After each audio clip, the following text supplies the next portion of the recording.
इंसान की ज़िंदगी में कुछ वाक़यात ऐसे होते हैं जो इंसान की ज़िंदगी पर गहरे असरात और गहरे नक़ूश छोड़ जाते हैं। कुछ वाक़यात तो ऐसे होते हैं जिनको सुनकर लोग मुश्किल से यकीन करते हैं, मगर ऐसे वाक़यात सच होते हैं। एक ऐसा ही वाक़या सुनिए जो कि हमारे दोस्तों के साथ पेश आया। ये बात काफ़ी पुरानी है, जब हम सब दोस्त शाम को ग्राउंड से वापस आकर अपने मोहल्ले में जमा हो जाते तो खूब महफ़िल लगाते। एक दिन हम रात का खाना खाकर घर से बाहर निकले तो दोस्तों ने बोला, आज जुमेरात है और आज के दिन भूत और चुड़ैल का दिन होता है। जिन भूतों पर मैं यकीन तो रखता था पर कभी इनसे आमना सामना नहीं हुआ। तो मैं इसकी बात सुनकर हंस दिया।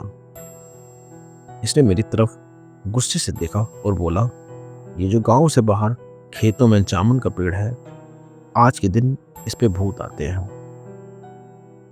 अगर यकीन नहीं तो मेरे साथ चल के देख लेना। हमने हामी भर ली और इसके साथ चलने को तैयार हो गए। मैं इस दोस्त का नाम बताता चलो, इसका नाम नदीम था।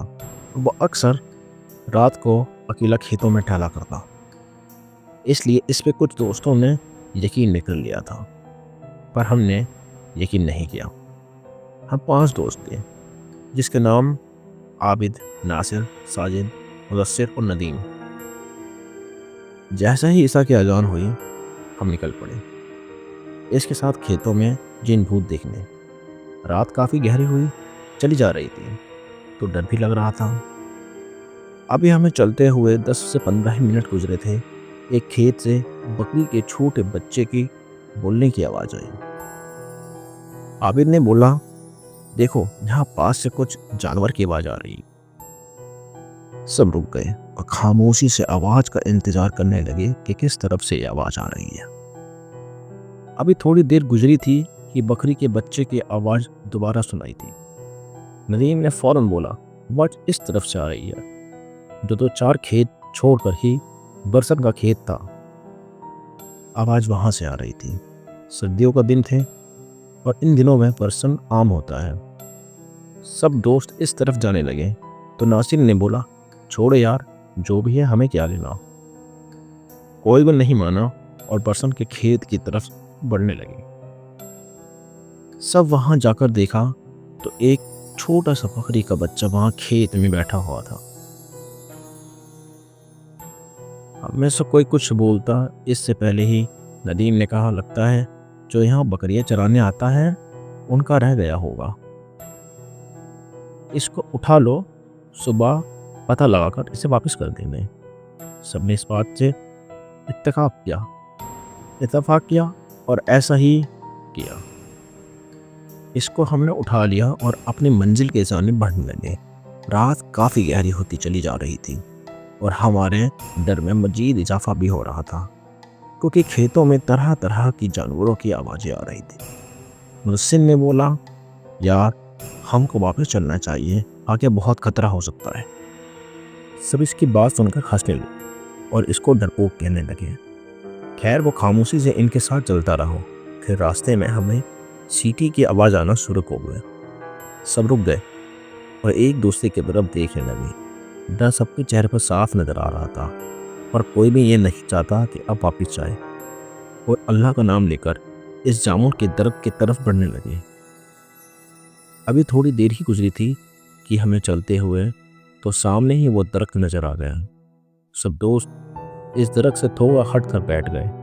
सबसे पहले मुदस्सिर ने कहा, इस बकरी के गले में कोई रस्सी वगैरह डाल दो ताकि ये कहीं इधर उधर ना हो जाए। सब दोस्त रस्सी ढूंढने लगे और जल्दी ही एक छोटी सी रस्सी मिल गई थी। इसको हमने इसके गले में डाल दिया और नासिर को पकड़ा दिए और सबकी नज़र इस दरख्त पर जमी हुई थी। 10-15 मिनट ही गुजरे थे कि इस जामुन के दरख्त के ऊपर से एक बारीक सी लाइट नजर आ रही थी। वो लाइट इतनी बारीक थी और इतनी तेज थी, यहाँ बताना मुश्किल है। वो लाइट कभी दरख्त पे आती, कभी दरख्त से नीचे आती। हमारा खौफ के मारे पूरा हाल हो रहा था।